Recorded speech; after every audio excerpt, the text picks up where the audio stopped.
যে মমতা পুলিশ সম্বোধন করেছিল থানা ছেড়ে পালিয়ে গেছিল।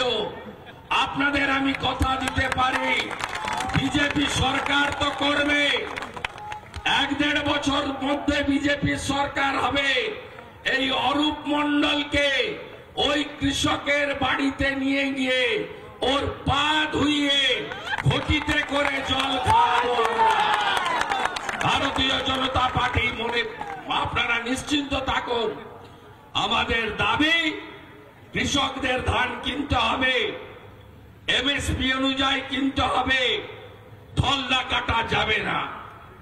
আমাদের দাবি 2, আলু চাষি এবং আমন চাষি, কারণ গোটা সরকারটা কার্শিয়াঙে চলে গেছিল বিয়ে বাড়িতে, মুখ্যমন্ত্রী গেছেন, সঙ্গে সব আইএস আইপিএস রাও পিছন ধরেছে, পো ধরেছে, সব কার্শিয়াঙে টাটার রিসর্টে।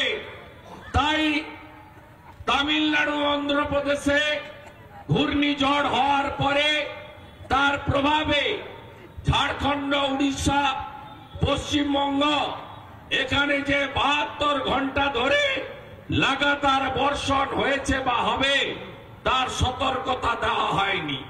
তার ফলে আমাদের শস্য ভান্ডার বর্ধমান, ধানের উপর নির্ভরশীল বীরভূম, মেদিনীপুর, 24 পরগনা, হুগলি, হাওড়া, নদিয়া বিস্তীর্ণ এলাকায় 50% আমন তুলতে পারেনি আমার অন্নদাতা ভগবান কৃষক।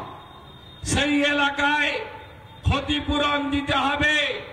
আপনারা শুনে রাখুন, 19 সালে নির্বাচনে 18টা লোকসভা আসন বিজেপি জেতার পরে মমতা ব্যানার্জি পশ্চিমবাংলার কৃষকদের সর্বনাশ করে প্রধানমন্ত্রী শস্য বীমা যোজনা থেকে বাংলাকে বার করে দিয়েছেন।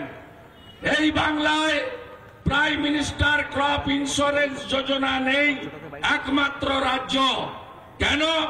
প্রধানমন্ত্রীর নাম আছে। মার্চ মাসে প্রতি বছর ক্ষতিপূরণ চলে আসত, সরকারের ইন্স্যুরেন্স কোম্পানি পাঠিয়ে দিত, তার বদলে বাংলা ফসল বীমা যোজনা করেছে, যার ক্ষতিপূরণ কেউ পায় না, ওটার ভাইপোর একটা সংস্থা। সর্বনাশ করেছে কৃষকদের। যেভাবে সর্বনাশ হয়েছে স্বাস্থ্যতে, আমরা একমাত্র রাজ্য, আয়ুষ্মান ভারত আমাদের নেই, আমরা আয়ুষ্মান ভারতের সুযোগ পাই না। এই ভুয়া স্বাস্থ্য সাথীর কার্ড, যে কার্ডে চিকিৎসার সুযোগ কেউ পায় না। মোদিজি ভারতবর্ষে 12 কোটি পরিবারের 60 কোটি মানুষকে আয়ুষ্মান ভারতের কার্ড দিয়েছেন। 5 লক্ষ টাকা পর্যন্ত বিনা পয়সায় চিকিৎসা তারা পাচ্ছেন।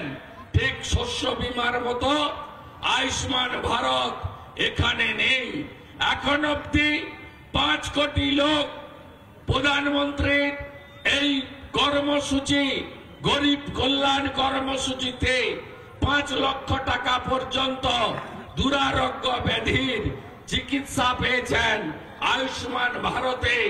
আমরা সে সুযোগ থেকে বঞ্চিত।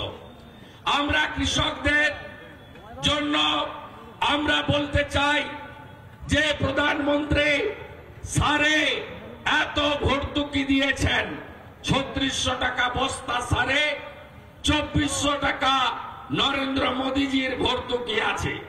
40,000 কোটি টাকা এবছরে কৃষকদেরকে সারে শুধু ভর্তুকি দিয়েছে বিজেপি সরকার। কালো বাজারে সার কেন কিনতে হচ্ছে আপনাকে? তৃণমূল, পুলিশ আর সারের কালোবাজারিরা একসঙ্গে যুক্ত হয়ে আপনাদের সার কালো বাজারে বিক্রি হচ্ছে। এর প্রতিবাদ আমাদের করতে হবে। আমরা ইতিমধ্যে কিষাণ মোর্চার পক্ষ থেকে যারা আত্মহত্যা করেছেন অতিবর্ষণের পরে, তাদের পরিবারের পাশে দাঁড়িয়েছি। আমরা ইতিমধ্যে যে চিনতে প্রায় 8-10 হাজার আমরা আলু 8-10 হাজার কেজি পাঞ্জাব আলু বীজ, আলু এলাকা গোঘাটে, খানাকুলে, আরামবাগে, চন্দ্রকোনাতে, গড়বেতাতে, শালবনীতে, কেশপুরে বহু জায়গায় কিষাণ মোর্চার ব্যবস্থাপনায় আমরা বিতরণের কাজও করেছি। তাই আজকের এই সমাবেশ থেকে অন্নদাতা ভগবান কৃষকদের অধিকারের লড়াই, সেই অধিকারের লড়াইতে আমরা সবাই মিলে সর্বাত্মকভাবে এগিয়ে যাব, অধিকার ছিনিয়ে নেব। প্রধানমন্ত্রীর সমস্ত কল্যাণকর স্কিম আমরা সুফল পাব এবং প্রধানমন্ত্রী পিএম কিষাণ সম্মান নিধি যোজনা সহ কৃষক কল্যাণে প্রতিটি স্কিমের উপকার যাতে সকলে পায়। আর অতি বর্ষণে যে এলাকা ক্ষতিগ্রস্ত হয়েছে কৃষি ঋণ মুকুব করার দাবিতে বিজেপির লড়াই চলছে, চলবে। আপনারা এই লড়াইতে সামিল হন।